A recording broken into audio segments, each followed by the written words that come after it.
Hello and welcome back to the Oxbridge Formula.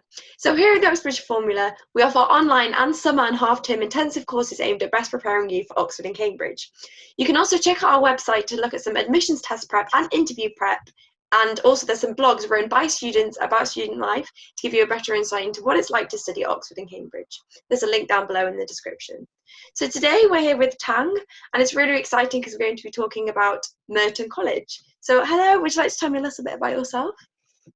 Hi, I'm Tang. I'm a second year at Merton College and I study chemistry.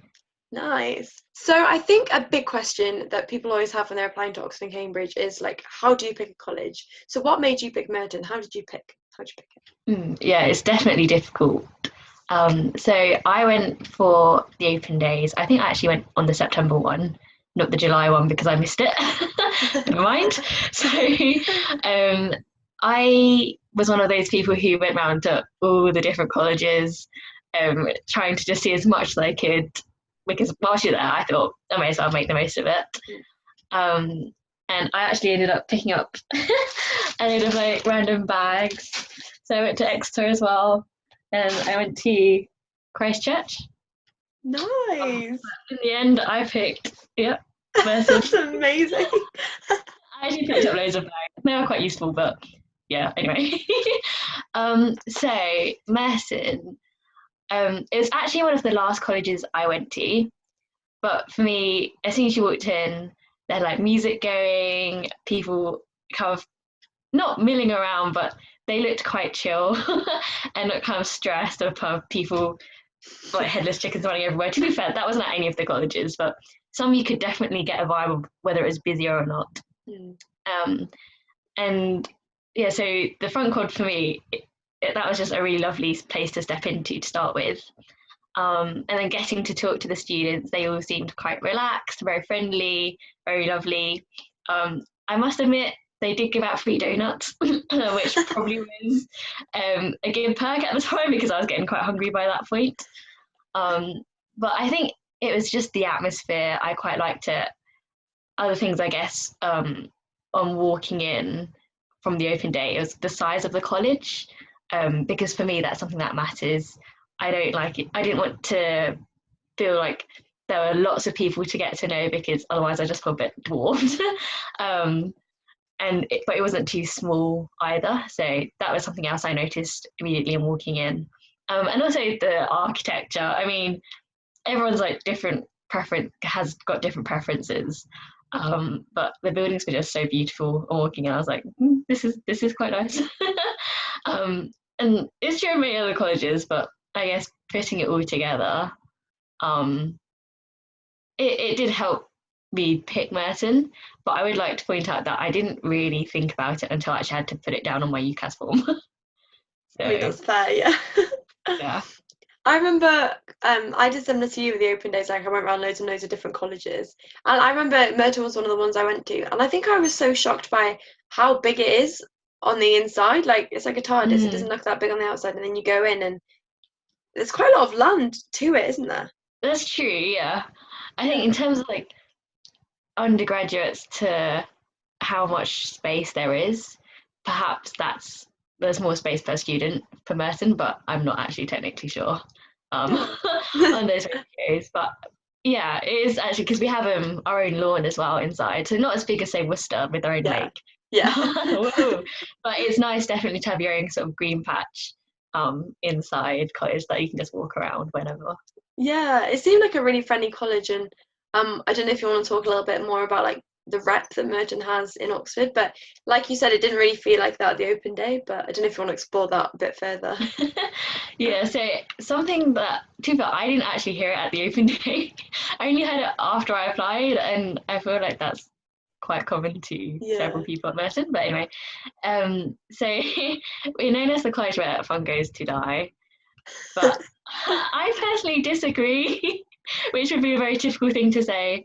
I think this is just my own opinion, but I think it might stem from the fact that academically Merton has a history of doing quite well.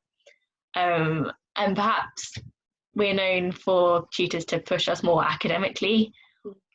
But talking to other people, I think there's other colleges at least for chemistry, you do a similar amount of work and get set similar amounts. So perhaps it's just more across all subjects, but I don't really know. I personally don't think that the fun has died. Like we have BOPs as with other colleges, and we have them typically every fortnight, apart from kind of during exams.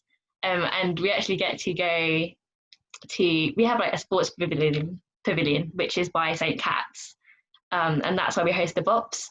So yeah, BOPs are just Wow. like little, well not little, but like sort of parties come club night. Not like a disco thing, but it's just like a safe, fun time where you can chill, boogie away. I feel like I'm not really describing it very well. Boogie away. Yeah, it's kind of like disco come club night, really, Yeah. for the college. But yeah, ours is off-site, which means ours go on to like 2 a.m. Which is, I know, right? Because a lot of other colleges, I didn't realise they have to have it on college, which is more often than not in town. So it probably goes on to about midnight, and then you have to disperse and go and do whatever. So yeah, that's definitely a perk, I thought. And everyone's still going, and then even on the way back, you go get a kebab or something, or end up in someone's room, and just like everyone's on the floor, like oop. But also there's just lots going on, I think. So there's like the 1980s Society, if you're into kind of feminist things. There's the Music Society, and then they host concerts, I think, about every week or so, but it depends how involved you want to get. I haven't really listed a lot. I just don't think Is Where Fun Goes to Die. I think it's as much as you want to make of things, really. Yeah. And the people there are just really lovely as well, which helps. So yeah, that's really nice. I feel like some Oxford colleges do tend to have reps that aren't really that true, or maybe have been true in the past but just not true anymore. So it is interesting to get like an insider's perspective on Merton, because like from an outsider, that is what people think of the college. Yeah, so it's nice to know that it isn't actually like that. And I definitely want to talk a little bit more about what you've just mentioned. So BOPs, I think it's like you said, it's quite rare for a BOP to go on till like 2 a.m. because normally it goes on till about midnight. So that is a huge perk. But do you want to tell me a little bit more about BOPs at Merton, and things like what the drinks are like, fancy dress, and all that sort of thing? Yeah. Okay. So I'll start with kind of the structure of it. And so we have, I think the pre-BOP starts about 8, 9-ish. Typically on our BOPs are, basically always on Saturdays, which is another thing that is different to other colleges. Yeah, it's really good as well. So it means it's like on the weekend, which doesn't work out for everyone, but it's pretty good. And then, so we will go to the JCR, so the Junior Common Room. And you have free drinks, like optional whether you want to drink them or not, but at least you don't have to pay. And we have these massive bowls, I guess. They look like what the sort of fruit bowls, but just like really big. And they kind of mix their drinks in there. So, I don't really know what goes into it. It's probably kind of a mixture of like vodka and then various other like mixes, essentially. And then you have what we call ENTS reps, or like entertainment reps, who typically kind of sort out the drinks, are in charge of organising general entertainment events for the JCR. And so that's just a time where everyone can relax, and you get to talk to people. There's quite loud music going on, but it's like pre-drinks essentially. And then each BOP tends to have a theme where everyone tries to go in sort of some sort of fancy dress. Doesn't have to be like really expensive or super well thought out, albeit some are very well thought out. And it's just whatever you can get, really, whether it's kind of things you found in your suitcase, or you found something cheap like in the high street, or you've just made it yourself. Anything goes, really. So a few of the themes we've had, I remember one was like fruits and vegetables, which was a bit weird, but someone came with, I think, loads of balloons, like purple balloons, and there were grapes. So I thought that was really good. Really good. So clever. I think someone might have come as like avocado as well. Like, I think, they cut out some sort of avocado shape, and their face was kind of the central part, which was quite funny. Kings and queens. And so you can take that however you like, whether it's like cards, kings and queens, or like literal royals. What else? Oh, and then we had one, I think, to do like environmental just issues. And that was quite, I don't know, it was interesting because people came in like plastic bags, making a point, things like that. Um, oh, Halloween, of course. There's lots of different themes essentially, and you don't have to do them, but if you want to, you can. Oh, I do remember one that was, I think, was it like cartoons or something like that? And there's one group, and they came as like Scooby Doo. So someone actually came as is it Mean Green Mystery Machine or something like that? Yeah. Somebody dressed up as that. Yeah, they came in like a cardboard box and made it themselves. They had like Velma and Daphne and Fred. It was good. That was a good one. Yeah, so like all different things. Yeah, so that's pre-bop, and then about 10, well, half 10ish really, people can't either go back to their own rooms to get changed into something more comfortable for dancing, and we will just slowly, not as a group, just whenever you feel like it, mingle over to the sports pavilion that I just mentioned. So it's only about 5, maximum 10 if you're really dawdling or a little bit wobbling from side to side. 10 minutes walk over. And so our sports pavilion, it's a big gym really, but without, as in not the gym equipment, sort of like the old sports hall sort of thing.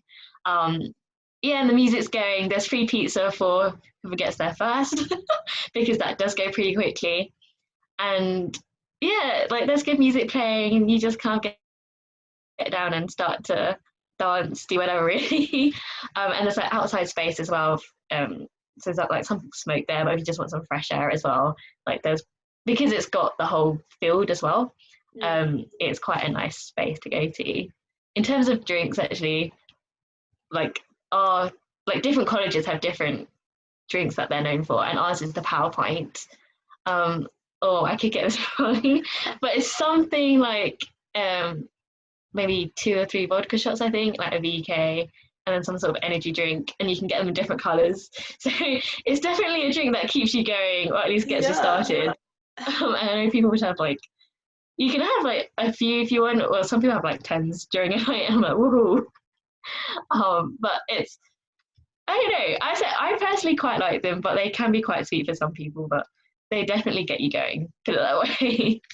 That's so bad. That sounds lethal, literally lethal. I know at St. Peter's, they have like, obviously their college drink is the Crosskies, and there's like 6 shots in each one, and they have like a competition that if you drink 7, and then like stay standing or like without passing out within an hour, you get put on like a board, like to say like congratulations. So weird. It's so fun though. So yeah, your bops sound really, really cool, like quite different to other bops. And the fact that you've got like a pre-bop and then a bop, and it sounds so cool. Like, because ours are like at Somerville, because I'm at Somerville College, it's all just in one room, and like they're so much fun. But like it is just in one room from like, I don't know, like 7:30 till 11 or 12. So yeah, it sounds really cool what you guys do. So what's your favorite bop memory? I don't remember them, but to be fair, most of them I do. Let's think. I just think generally just going to have a good time with your friends, really. I think more, I just have snippets of lots of different memories. So often it's just dancing with your friends, everyone having a fun time. I remember one time, people started getting on people's shoulders, and that was quite funny, and just like dancing around, albeit I think some of the porters or security people had to come through and just like, say health and safety, if you're tipsy, best not. One of the bops that I do remember is the finalist bop. So it's the big kind of last end of year bop for everyone. And so where it's at the pavilion, we have a bit of a field, and they had like a bouncy castle. They had one of those rodeo sort of games where you can ride on top and see if you fall off. Yeah. And then they had like a barbecue going, I think. And so that was just like, to start it off, really lovely. Yeah. And then of course, like all the good tunes, and when everyone's comes, you will stand there, sing, dance your heart away. It's just really lovely. But then to just end it all off, they had fireworks.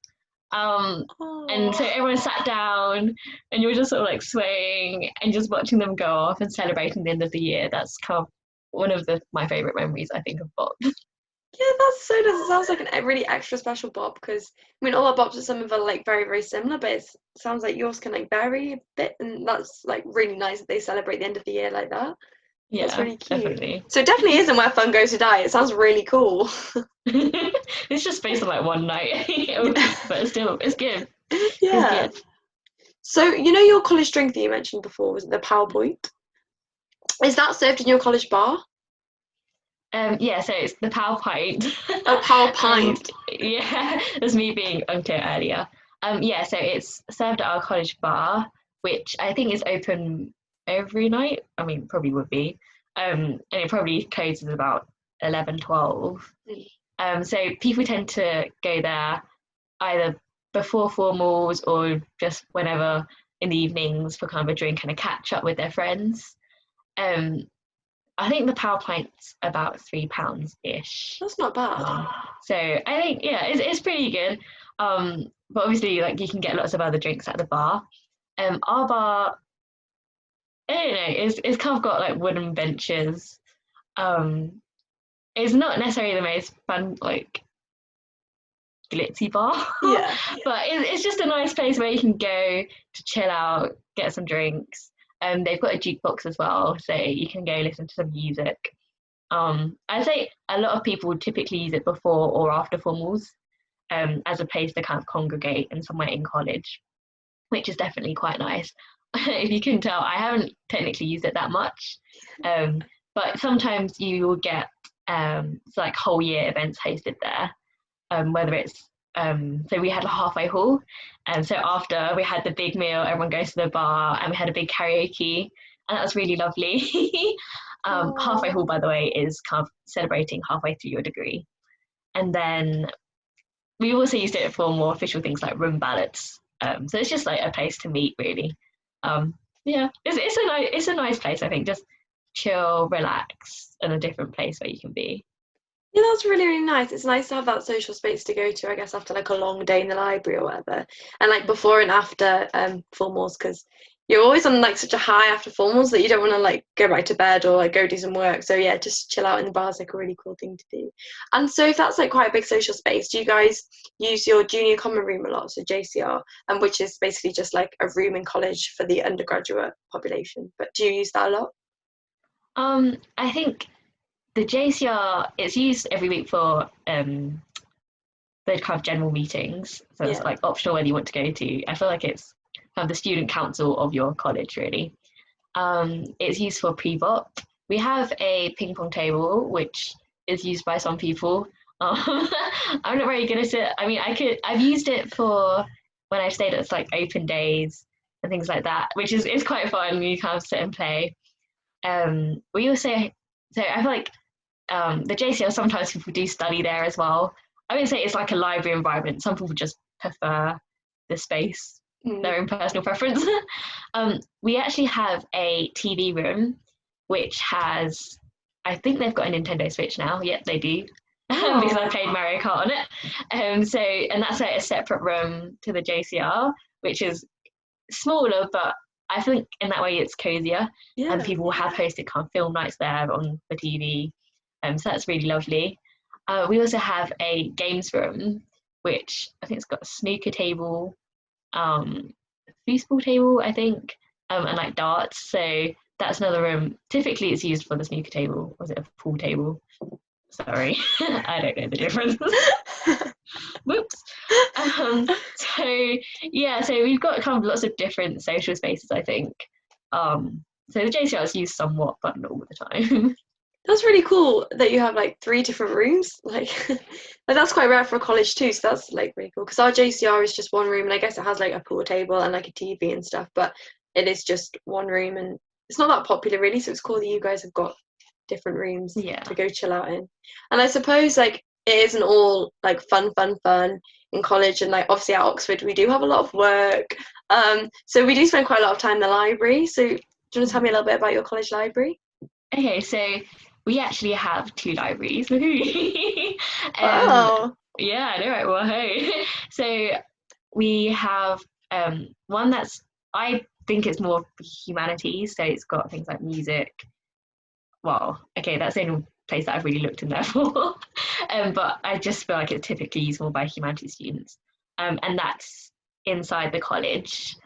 To me, it looks kind of more like a long corridor, but there's kind of your bookshelves and tables and quiet study space.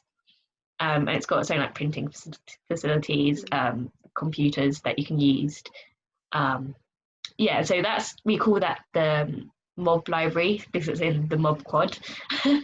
Above it is actually, I think Merton's got the oldest library in the English speaking world, apparently. So that's like one of our claims to fame.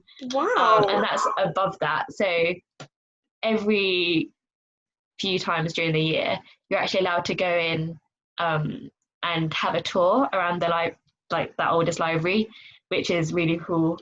And they kind of tell you a bit more about the history of the college, the fact that they had like stone stairs going up to prevent fires and flooding, and it's just really cool to see a bit more history. Anyway, Really cool. So that's one of the libraries, and then the second library is a lot bigger. There's let me think, there's 2 floors, but lots of different rooms. Is it 2? Oh no, I think it's 3. 3 floors. Okay, and there's lots of different rooms that you can go and study in. Typically, they're organised by subject, but that's only for the books. You can choose whichever one you like to study in.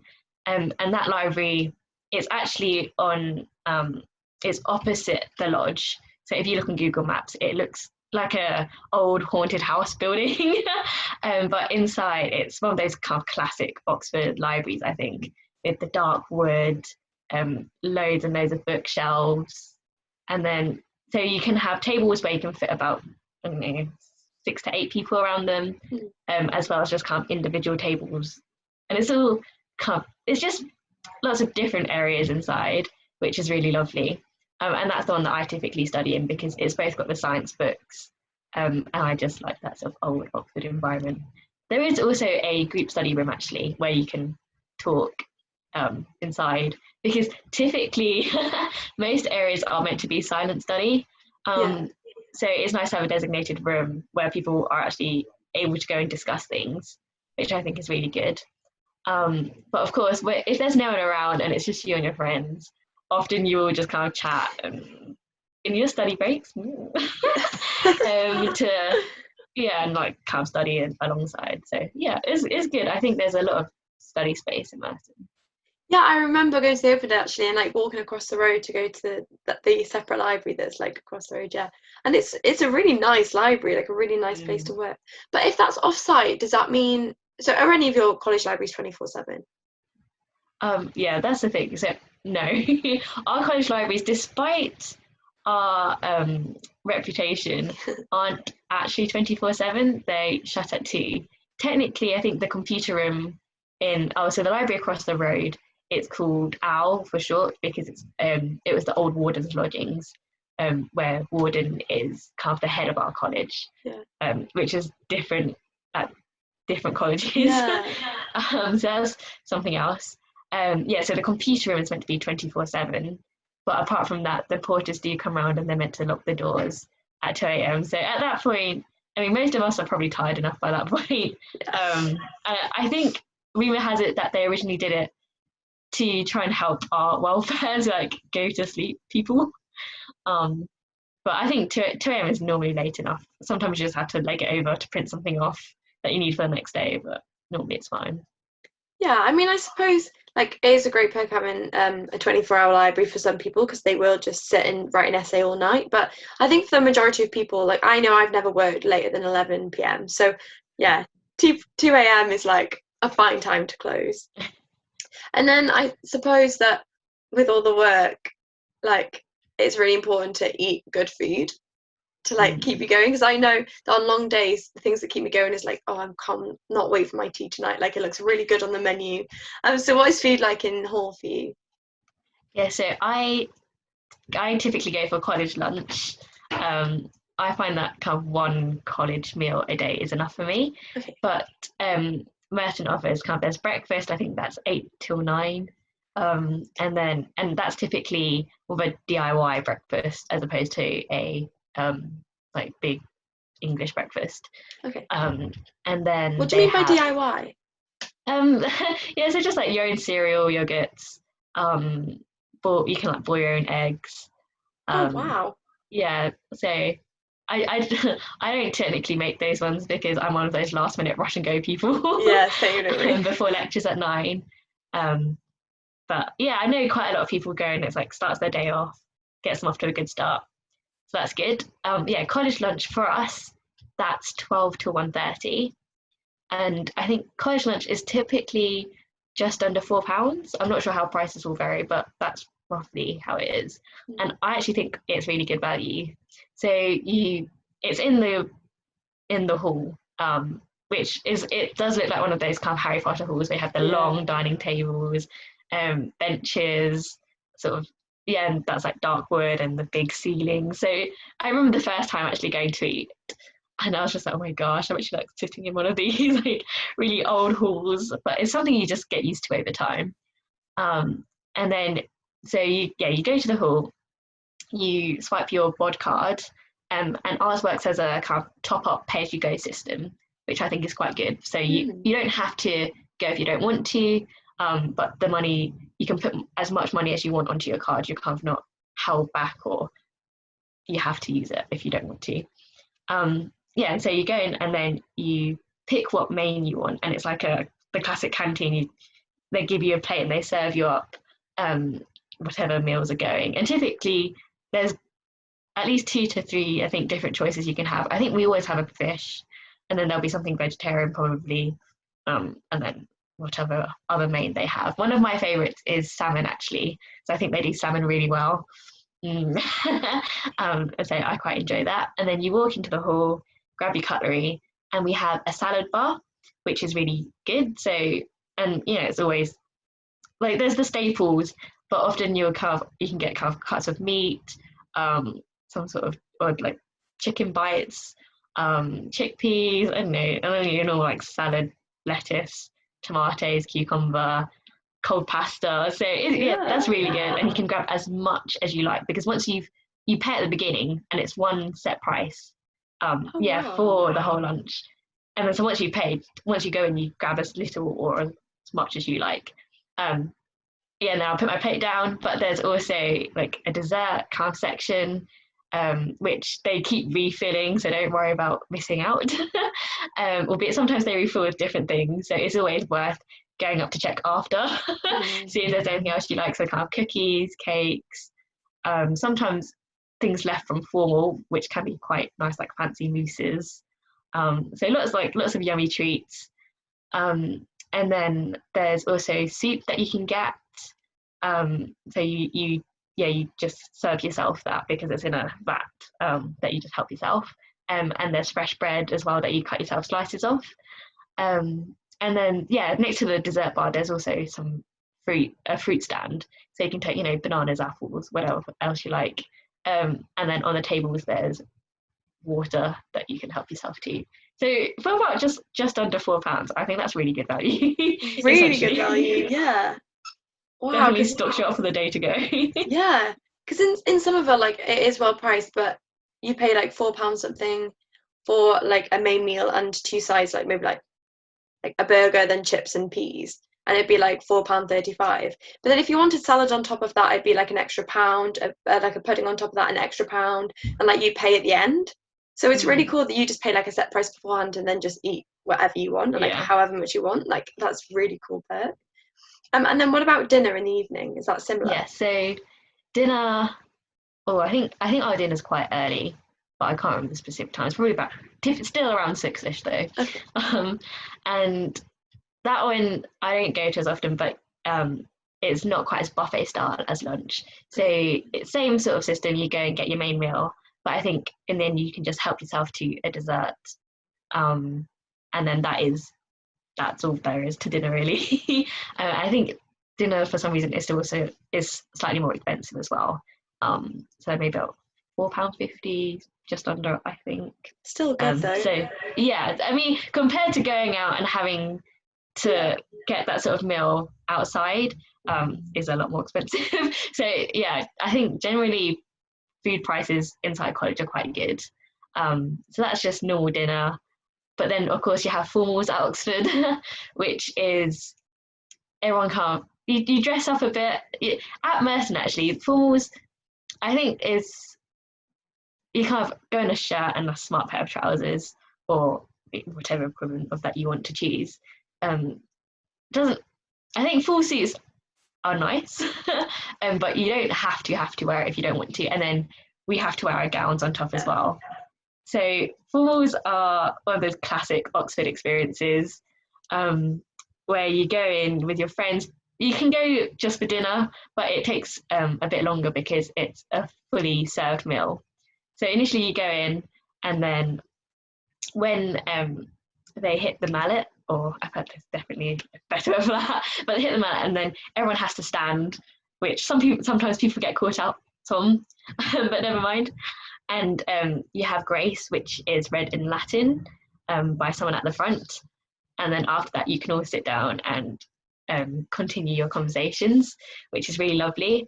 So it's one of those sort of you could call it fancy experiences where you have kind of 3 sets of cutlery, you have your bread on your left, and you have I think your drinks on the right. And so for Merton formals, you take your own wine if you want it. Otherwise they have water and sparkling water on the table. So if you don't want to drink any alcohol, you don't have to. Yeah. Which often I actually don't, because I'm just there for good food and a good time. And then say you start with your salad as your first course, which varies because and then you have your main meal and your dessert, each which are served by the hall staff, which is like obviously really lovely. And then the whole time you just get to sit, enjoy, and have a lovely meal. I think our form was actually the same price as normal dinner. So I think just under £5. And you don't have to pay a separate price for guests either, which I think is really good. And you can have 2 guests per person, which is, I think it's great because then you can have people from different colleges, your friends from home, family, or you can just go with your friends from college as well. So it's definitely one of those Oxford experiences that I think is really lovely. I really enjoy it personally.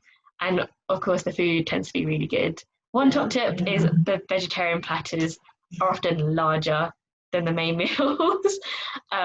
So like they have kind of the salad side, the main dish, and but it just depends what's on the menu really, which you can check up online beforehand. So it's really good. Yeah, I just want to say, in comparison to the price of Merton formals, some of those formals are £11 each, and like there isn't a difference for guests, but it is £11 for a 3-course meal, whereas Merton is obviously like a £5 for a 3-course meal. So that is like really well priced, and you're not going to get a 3-course meal for £5 like anywhere else ever again. And all served as well, yeah. Yeah, that's so good. It's so good. What's your favourite formal memory? So one of mine is recently with a friend, and part of it was the menu, to be honest. It was a really good menu. I think we had some sort of goat cheese salad. Oh, classic. So it was kind of one of the classic starters. But that was yummy. I have learned to eat a lot more cheese since coming to college. So that was good. I think the main menu, I think it was like a venison steak. And I was like, really good. Other times it's been lamb as well, and I like, it's yummy when they do it. And then, but the big dish was the dessert. So many things, and it was a rainbow cake.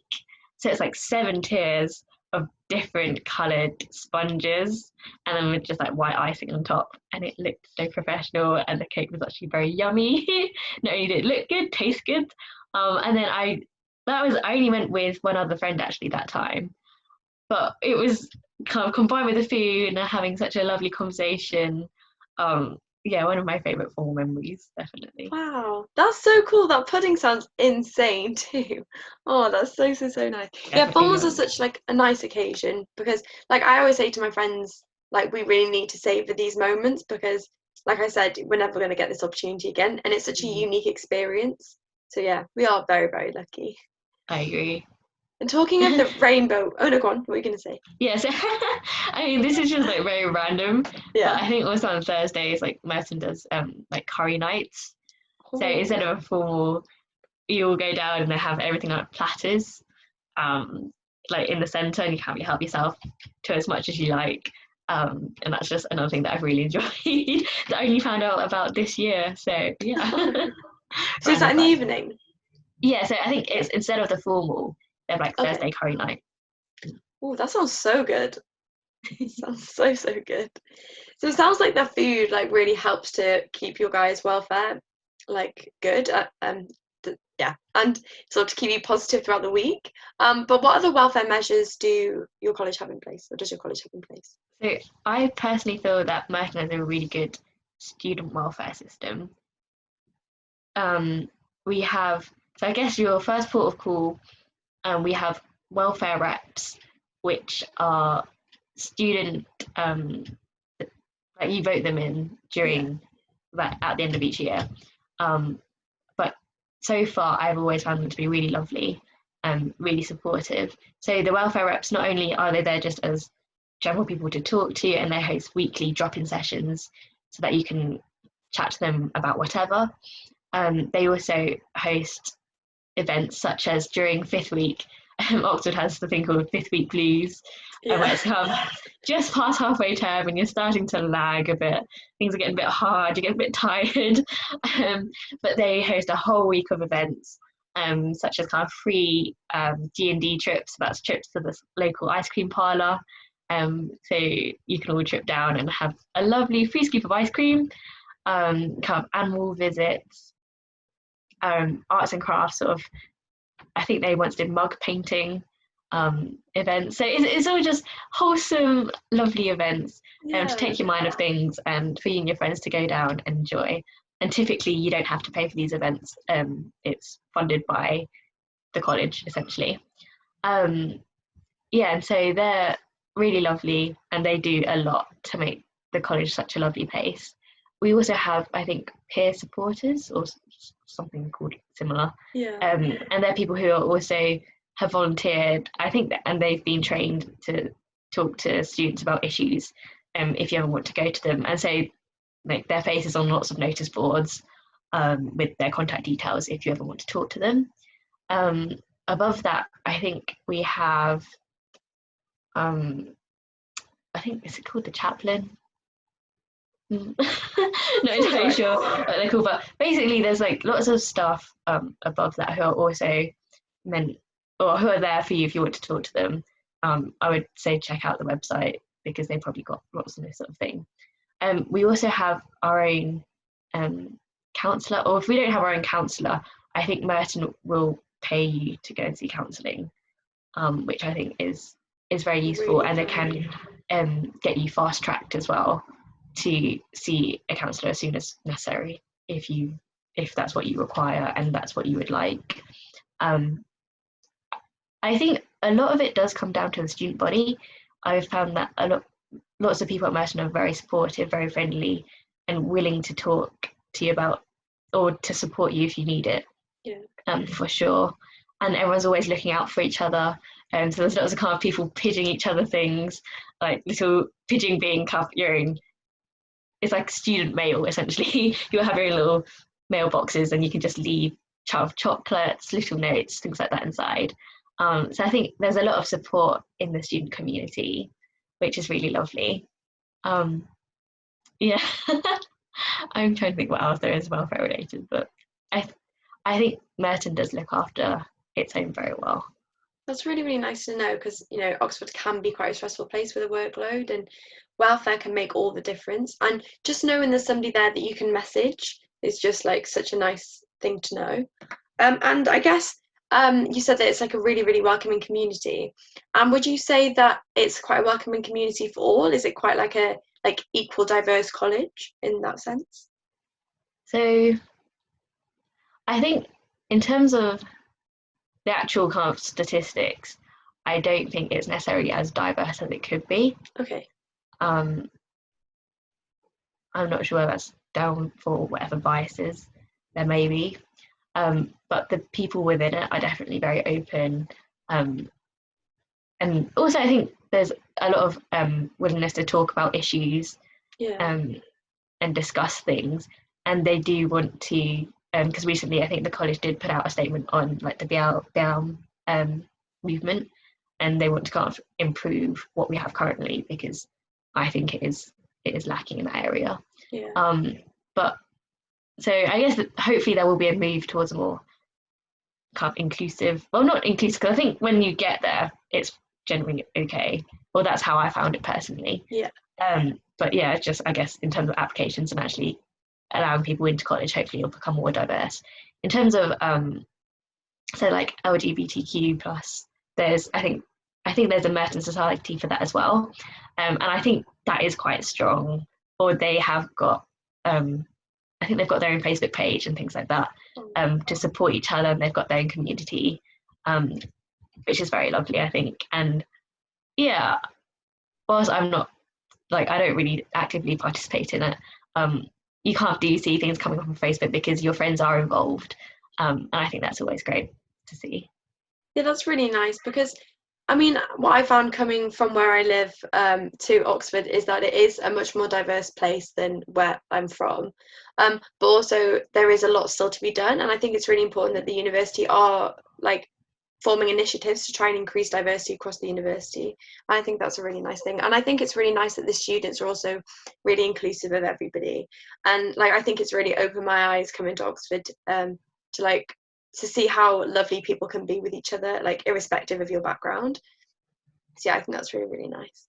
I think an important thing about living in college is your accommodation. So could you sort of tell me about what accommodation's like, I guess, throughout the years, and like maybe the ballot system if you've got one? Oh yeah, that's true. Because these are, I think, a lot of things that you don't really realize until you get there, or it doesn't seem that big a deal.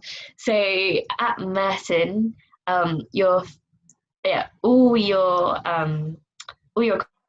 accommodation is provided by the college throughout your degree, which is not necessarily true for all colleges. Well, it depends what you want, really, because some people might want to move out, but you can also choose to live outside of college grounds if you want to.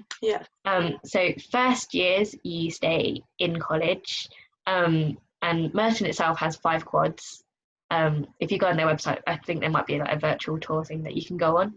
And then we have a quad called Rose Lane, which is where most of the first years are, and then some are on like Merton Street, which is just outside of college, but it's like literally adjoined. So that's where you live in first year. There are, I think, 3 kitchens between all the first years, where there's a cohort of about 90 or so, which I guess is quite a lot per kitchen, really. But then a lot of people do eat in hall, and then if you stagger your times or choose whenever you go, it's not always that busy. And it's just a nice place to go and meet people as well, I think, generally. So whilst it wasn't always like the tidiest of kitchens, it still was quite clean, I think, for students. So that was good. And like they've got kind of fridges, freezers, cupboards, so you can store your own thing. Albeit we tend to all buy our own, or not everyone, but you can take your own mini fridge, which I did, just to put your own things in, because it's just easier. But I know people who ended up kind of sharing fridges, or kind of having sort of mini friendly contracts, like, I'm going to leave my milk in your fridge, but you can use it when you want. So that was really lovely. So that's accommodation. My room was kind of one of those classic Oxford style rooms, dark wood, kind of, it was a green carpet, but it matched the room. It was like dark green sort of thing. You tend to have a sink in all of your rooms, so like brushing your teeth, getting some water, and I had plenty of storage as well, like cupboard, chest of drawers, shelving, and then so your bed, desk, that's all provided. You don't need to do any of that, but you do have to bring your own duvet and bedding, which I don't think is a big deal. That was so that was my first year, and I shared a floor with three others. So it was 4 to like a shower and bathroom, which was fine. Also, one thing about Oxford, at least for us, you have people who come and help clean to keep the place clean and tidy, which we're very, very lucky to have, I think. It does mean that it's kept clean and you don't have to worry about it. Some people have different preferences about it, but I personally do appreciate that they're there, like, empty your bins almost every day. So yeah, I think it's very helpful personally, because you don't have to spend that time doing it yourself. Anyway, so that was my first year, and I think the room sizes are actually very decent as well. That's another thing to mention. Maybe like 2 meters by 2 meters, maybe. At least maybe that's quite small. I don't know. I'd go check on the website for photos and things like that. But they were definitely sizable rooms. That's good. And mine was only average size as well, because I know some people in first year, because it was done by a random draw, they got one of the newer buildings and all had en suites. But because it was only done by luck, we all pay the same price because they didn't choose that room particularly. So that was definitely good for them. And they're really lovely rooms too. Anyway, second year, so we actually have a choice whether we can stay in college, or Merton actually has houses on Holywell Street, which is actually very central Oxford, near to the Sheldonian, Radcam, that sort of rough area. So for me, it's been very useful because that's closer to the science department where I need to go to my lectures every morning. So that was handy. And you're put into houses. The way it works is we have a ballot system, as you mentioned earlier, and pause. So yeah, the ballot system at Merton, I think, is very fair. You can ballot in groups of 6 with your friends, and then basically it's just a random draw of whatever order that you get to pick your rooms for next year in. The one thing that I think is good about Merton's way of doing it is that the ballot system it's set in second year, but then the next year it gets inverted. And so if you had little choice for, say, second year, for third year you'll actually have a lot more choice, because then you'll be at the top of the ballot and get to choose first for next year. Whereas I know other colleges, sometimes they do it random draw like each year. So if you had bad luck one year, you might have bad luck the next year, which is not ideal. But so I think our system is quite good in that way. And then the houses, I think there's typically about 7 to 15, I think, is maybe one of the biggest houses, but it's more like 2 houses that are joined together, kind of like all the corridors go between. And then again, you get your own room. This year I've shared a bathroom with just one other person, which has been good. And then each pair of houses has their own kitchen, which is really nice. And ours had a nice dining table. It's like a pretty decent sized kitchen as well, because I know some colleges, their kitchens are literally like a little room that you just can't twirl around in, which is kind of fair enough. Maybe they have more kitchens, but because it's per house, I think it's really nice. You definitely get that sense of living out of uni, even though you're still under college accommodation, which I really liked. And you get that sense of housemates and going down to the kitchen and people being there doing like some studying or just chatting. So that's definitely been really nice, because it's just a different sort of accommodation, I guess. And then third year, most people will go back into the college grounds on Merton Street. So, and then a similar sort of thing. You can pick your rooms. And that's good. In terms of pricing, I think Merton tends to just have two prices, one with ensuite, one without ensuite. There's no kind of different pricing or banding for quality of rooms. I think it's because most rooms are at least of a similar quality.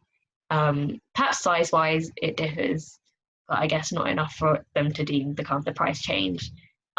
to be necessary. And also, a lot of the rooms are perhaps the same sort of time when they were done. So yeah, I guess. But I think it's good in that way because you don't have to think too hard about it.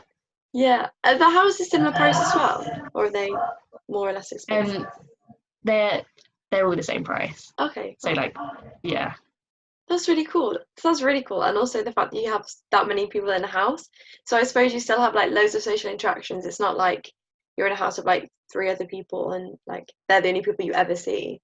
So yeah, So that's I really was cool. in kind of a small house of about 7, but I definitely know there are bigger houses.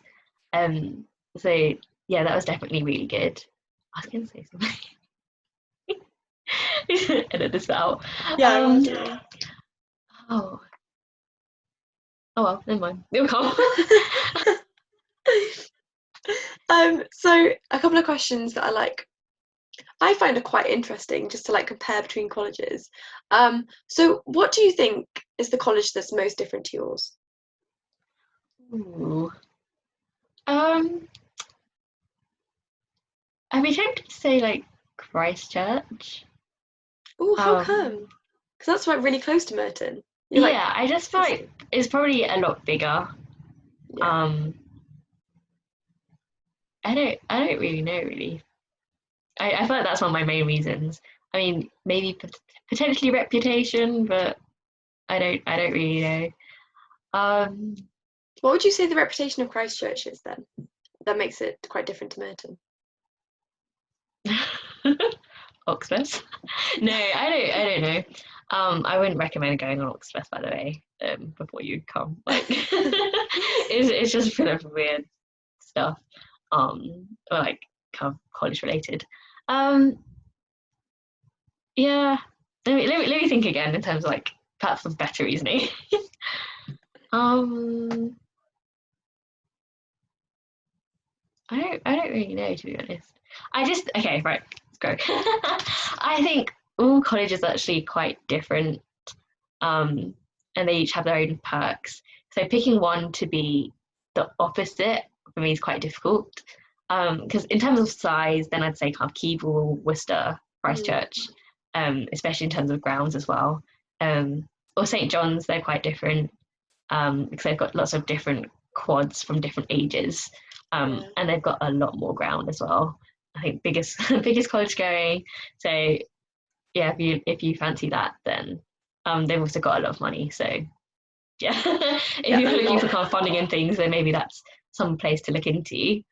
I guess in terms of like age as well, like then comparatively, St. Cat's has a lot more, and St. Anne's, their buildings are a lot newer, more modern, whereas ours are kind of the more classic old Oxford, old brick sort of thing.